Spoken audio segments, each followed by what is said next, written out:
धाकड़ खबर बेखौफसमा बेबाक अंदाज। धाकड़ खबर के न्यूज रूम से मैं आपके साथ हूं। अकरम रईस खान, आर्यन खान की गिरफ्तारी और नवाब मलिक द्वारा प्रेस कॉन्फ्रेंस का सिलसिला शुरू किए जाने के बाद धाकड़ खबर रोजाना आपके सामने आर्यन खान से जुड़े हुए ताजा अपडेट्स के नाम से एक बुलेटिन रखा करता था। आजकल खबरें उतनी नहीं मिल पा रही हैं तो रोजाना आपके सामने बुलेटिन नहीं रख रहे हैं, लेकिन फिर भी यदा कदा इन तमाम अपडेट्स को जोड़कर एक बुलेटिन आपके सामने रखने की कोशिश करते रहते हैं। उसी क्रम को, उसी सिलसिले को आगे बढ़ाते हुए आज 3 हिस्से में पूरी खबर आपके सामने रखने जा रहा हूं। खबर के पहले हिस्से में बात करेंगे फडणवीस को लेकर। वही फडणवीस जिन्होंने कहा था कि दीपावली के बाद फुलझड़ी के सामने बम फोड़ दूंगा, अब वो एक और बड़ा खुलासा करने की बात कर रहे हैं। तो क्या वो खुलासा है जिसके बारे में देवेंद्र फडणवीस ने दावा किया, ये आपके सामने रखूंगा खबर के पहले हिस्से में। इसके अलावा खबर के दूसरे हिस्से में परमवीर सिंह, जिनको डीजी होमगार्ड क्या बना दिया, उन्होंने एक बड़ा खुलासा कर दिया कि साहब सचिन वाजे के जरिए अनिल देशमुख 100 करोड़ की उगाही कर रहे थे उस वक्त के गृह मंत्री। उनसे जुड़े हुए क्या ताजा अपडेट्स आ रहे हैं वो भी आपके सामने रखूंगा। और खबर के तीसरे हिस्से में बात करेंगे नवाब मलिक को लेकर। नवाब मलिक से जुड़े हुए क्या अपडेट्स हैं, ये सब जानने के लिए बने रहिएगा धाकड़ खबर के साथ। शुरुआत करते हैं खबर के पहले हिस्से के साथ। पहले हिस्से में खबर के बात कर लेते हैं देवेंद्र फडणवीस को, लेकिन देवेंद्र फडणवीस का जिक्र करें उससे पहले आपको ये जान लेना चाहिए आज है 30 नवंबर, परसों था 28 नवंबर। महाविकास अघाड़ी सरकार, जिसमें शिवसेना शामिल है, जिसमें एनसीपी शामिल है, जिसमें कांग्रेस शामिल है, इस सरकार को बने हुए चलते हुए 2 साल मुकम्मल हो चुके हैं। तो एक और ये लोग जश्न मना रहे हैं, तो दूसरी ओर भारतीय जनता पार्टी के नेता बयान पे बयान दे रहे हैं, उल जलूल अपनी बातें कर रहे हैं। तो ऐसी ही उल जलूल एक बात सामने आई है देवेंद्र फडणवीस से जुड़ी हुई। आप कह रहे होंगे कि कैसे पत्रकार हो, बात नेता की है और उससे पहले ही आप ठप्पा लगा दे रहे हो, उल जलूल बात है। असल में बात सामने आने में 2 साल लगे। आपको याद होगा एक दिन सुबह ही सुबह भोंपू मीडिया और उसके दलाल चाटुकार दंगाई पत्रकारों की नींद उड़ गई। उन्होंने अपनी औकात का पता चल गया कि साहब रात दिन हम इतने तलवे चाट रहे हैं, लेकिन फिर भी मोदी जी ने, देवेंद्र फडणवीस ने हमें नहीं बताया। एएनआई जैसी न्यूज एजेंसी को साथ ले जाकर राज्यपाल से राजभवन के अंदर शपथ ले ली मुख्यमंत्री पद की, याद है ना, जिसमें अजीत पवार को डिप्टी सीएम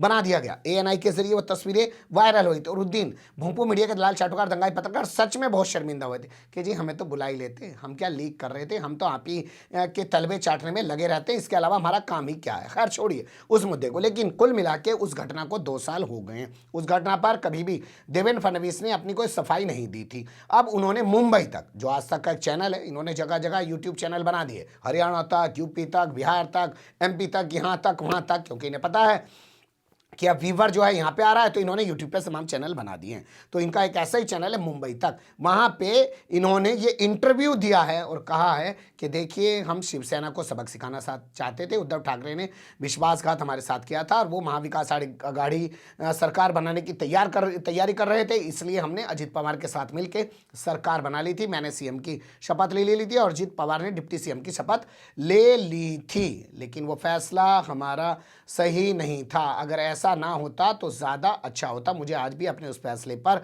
अफसोस है। लेकिन इन्होंने जो बात कही है वो काफ़ी दिलचस्प है। इन्होंने कहा हम शिवसेना को सबक सिखाना चाहते थे उसके विश्वासघात का, और मैं जल्द ही खुलासा करूंगा कि ये सब क्यों हुआ था। अजीत पवार डिप्टी सीएम बनने के बाद भी सत्ता में इनके साथ क्यों नहीं रह पाए थे, इसके पीछे कौन कौन लोग शामिल थे, किताब लिखकर ये खुलासा करूंगा। जी हाँ, यही एक बड़ा अपडेट है कि जिस तरीके से कह रहे थे कि फुलझड़ी के जवाब में बम फोड़ेंगे दीपावली के बाद, वैसे अब इन्होंने कहा है कि किताब लिखकर खुलासा कर देंगे। क्यों भैया, सामने तो आपके भोंपू वाले पत्रकार बैठे हैं, ये मीडिया तो आपकी रात दिन दलाली चाटुकारी में लगा रहता है, इनके सामने बोलने में क्या दिक्कत है। किताब लिख के खुलासा करेंगे। वो किताब कब आएगी सामने और क्या वो किताब भी बम की तरह फूटेगी, ये हम कुछ कह नहीं सकते। अगला अपडेट आपके सामने रख देते हैं। बात कर लेते हैं परमवीर सिंह की। जब तक मुंबई के पुलिस कमिश्नर बने रहे तब तक इनकी जबान नहीं खुली, लेकिन जैसे ही इनको पुलिस कमिश्नर के पद से हटाया और इनका ट्रांसफर कर दिया डीजी होमगार्ड की पोस्ट पे, बस इनका खून खोल उठा और इनके अंदर छिपा हुआ जो इंसान था वो जाग गया और बाहर निकल के उसने बताया कि असल में सचिन वाजे के जरिए अनिल देशमुख, जो उस वक्त के गृह मंत्री थे, 100 करोड़ रुपए महीना की उगाही करवा रहे थे पूरे मुंबई के अंदर से। इसके बाद से हंगामा मच बचा हुआ था। अनिल देशमुख जेल जा चुके हैं, इन पर तलवार लटकी हुई है, सुप्रीम कोर्ट से इनको राहत मिल चुकी है, गिरफ्तारी पर रोक है, जिसके बाद कई महीने तक गायब रहने के बाद ये सामने आ गए हैं और एजेंसियां इनसे पूछताछ कर रही हैं। इनसे पूछताछ 3 स्तर पर हो रही है। एक, मुंबई ऑफिस में क्राइम ब्रांच इनसे पूछताछ कर रही है। दूसरे, इनसे ठाणे की पुलिस की सीआईडी जो है वो इनसे पूछताछ कर रही है। इसके अलावा चांदीवाल आयोग जो हाईकोर्ट के आदेश पर गठित हुआ है वो भी इनसे पूछताछ कर रहा है। इनके खिलाफ 2 अदालतों से वारंट जारी थे, एक ठाणे की अदालत से और एक किला कोर्ट से। दोनों वारंट रद्द किए जा चुके हैं क्योंकि सुप्रीम कोर्ट का आदेश है कि इनकी गिरफ्तारी नहीं की जाएगी। इनके खिलाफ चांदीवाल आयोग ने भी वो जो गैर जमानती वारंट जारी कर रखा था उसको रद्द कर दिया है 15,000 रुपये की पेनल्टी लगा के। तो पहला अपडेट ये कि तीसरा वारंट भी इनके खिलाफ रद्द कर दिया गया है। इसके अलावा परमवीर सिंह बड़े मामले में फंस सकते हैं। सचिन वाजे पर भी जो है शिकंजा कसा जा सकता है और चांदीवाल आयोग में जो लोग बैठे हैं उनके खिलाफ भी एक्शन लिया जा सकता है। क्यों कहा जा रहा है ऐसा, ये खबर आपके सामने रख रहा हूं। परमवीर सिंह को कल बुलाया गया चांदीवाल आयोग में, वहां पे बुलाया गया सचिन वाजे को। खबरें आ रही हैं कि दोनों ने अलग से एक कमरे में बैठकर 1 घंटे तक मुलाकात की है। अब बताइए, दोनों आपस में एक दूसरे पर आरोप लगा रहे हैं और दोनों मुलजिम हैं किसी मामले में, और ऐसे अगर ये बैठ के बात कर रहे हैं तो ये मौका आखिर इनको कैसे दिया गया?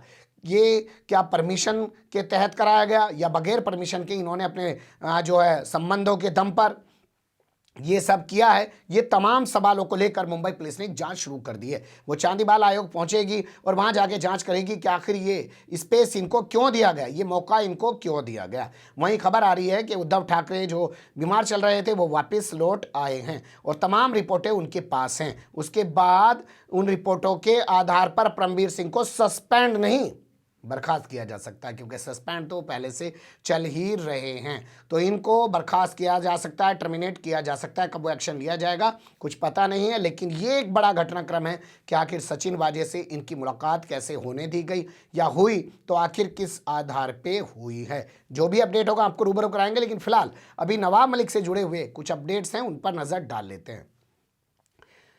देखिए, नवाब मलिक ने 25 नवंबर को हाई कोर्ट की डबल बेंच के द्वारा दिए गए आदेश के बाद प्रेस कॉन्फ्रेंस करना बंद कर दिया, लेकिन समीर वानखेड़े से जुड़े हुए मामलों पर, वरना वो अपनी पार्टी के और सरकार के प्रवक्ता हैं, रोजाना प्रेस कॉन्फ्रेंस करते रहते हैं। अब वो आजकल समीर वानखेड़े को लेकर कोई भी नया खुलासा नहीं कर रहे हैं। वहीं इनके परिवार से जुड़े हुए जो लोग हैं वो भी समीर वानखेड़े को लेकर कोई नया खुलासा नहीं कर रहे हैं। वहीं समीर वानखेड़े का परिवार भी इस पूरे मामले में अभी शांत बना हुआ है। बता दें, इससे पहले 22 नवंबर को सिंगल बेंच ने रोक लगाने से इनकार कर दिया था ज्ञानदेव वानखेड़े की उस मांग पर जिसमें वो चाहते थे कि नवाब मलिक के प्रेस कॉन्फ्रेंस करने पर या सोशल मीडिया पर जो भी वो समीर वानखेड़े और उसके परिवार से जुड़े हुए मामले दस्तावेज जारी कर रहे हैं उन पर रोक लगाई जाए। जिसके बाद वो डबल बेंच पहुंचे, डबल बेंच ने रोक लगा दी है 9 दिसंबर तक। तो नवाब मलिक 9 दिसंबर तक कोई नया खुलासा नहीं कर रहे हैं। पहला अपडेट आपको ये पता होना चाहिए। अब दूसरा जो अपडेट है, नवाब मलिक को मानहानि के मुकदमे में जमानत मिल गई है। सेंट्रल मुंबई की एक कोर्ट है जिसको आप कह सकते हैं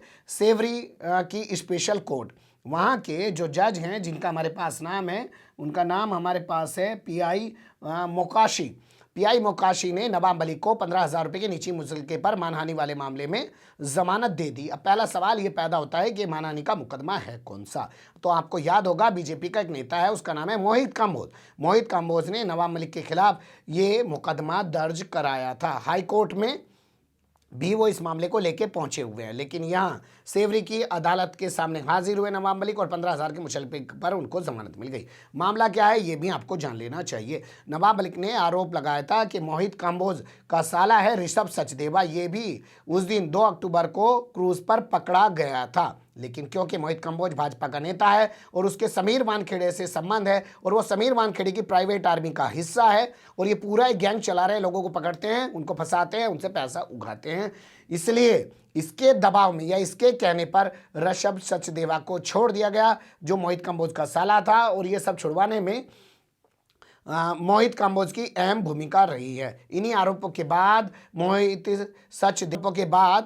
कांबोज ने नवाब मलिक के खिलाफ मानहानि का मुकदमा दाखिल कर रखा था। उसी में अब उनको ये जमानत मिल गई है। देखना दिलचस्प होगा कैसे कैसे चीज़ें आगे बदलती रहेंगी। नवाब मलिक जब कोर्ट पहुंचे तो उस दौरान उनके समर्थकों की एक लंबी चौड़ी भीड़ भी कोर्ट के बाहर जमी रही। लोगों को इंतज़ार है 9 दिसंबर का हाई कोर्ट की डबल बेंच में क्या होता है।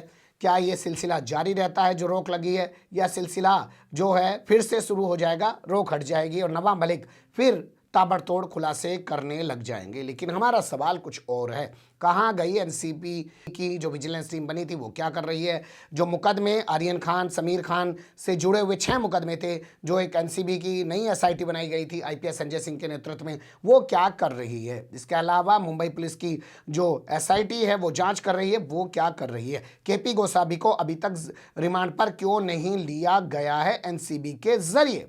और जो मेरठ पुलिस कह रही थी उत्तर प्रदेश की कि हम केपी गोसावी को रिमांड पे लेके आएंगे, वो भी रिमांड पे क्यों लेके नहीं आई है। इसके अलावा प्रभाकर सैल का क्या हुआ, सुमित पाटिल का क्या हुआ, और जो तमाम लोग सैम डिसूजा वगैरह सामने आ रहे थे, उन सब का क्या हुआ, कुछ पता नहीं चल पा रहा है। लेकिन मामला अब लग रहा है कि ठंडे बस्ते में डाल दिया गया है। क्या वाकई में ऐसा हो रहा है, या कुछ और साजिश रची जा रही है, जिसकी ओर नवाब मलिक अभी कुछ दिन पहले प्रेस कॉन्फ्रेंस करके इशारा दे चुके हैं। उनका कहना है कि उनको और उनके परिवार को निशाना बनाया जा सकता है, अनिल देशमुख की तरह उनको किसी मामले में फंसाया जा सकता है। जो जो चीज़ें आती रहेंगी आपके सामने रखने की कोशिश करते रहेंगे। आप बने रहेगा धाकड़ खबर के साथ। फिलहाल कमेंट्स के रूप में आप लोग अपनी राय दे सकते हैं, खबर को लाइक कर सकते हैं, चैनल को सब्सक्राइब कर सकते हैं, ज़्यादा से ज़्यादा हमारी खबरों को शेयर कर सकते हैं। फिर ऐसे ही किसी सुलगते हुए या उलझते मुद्दे लेकर मैं आपके सामने हूँगा हाजिर। फिलहाल अभी मुझे दें इजाज़त।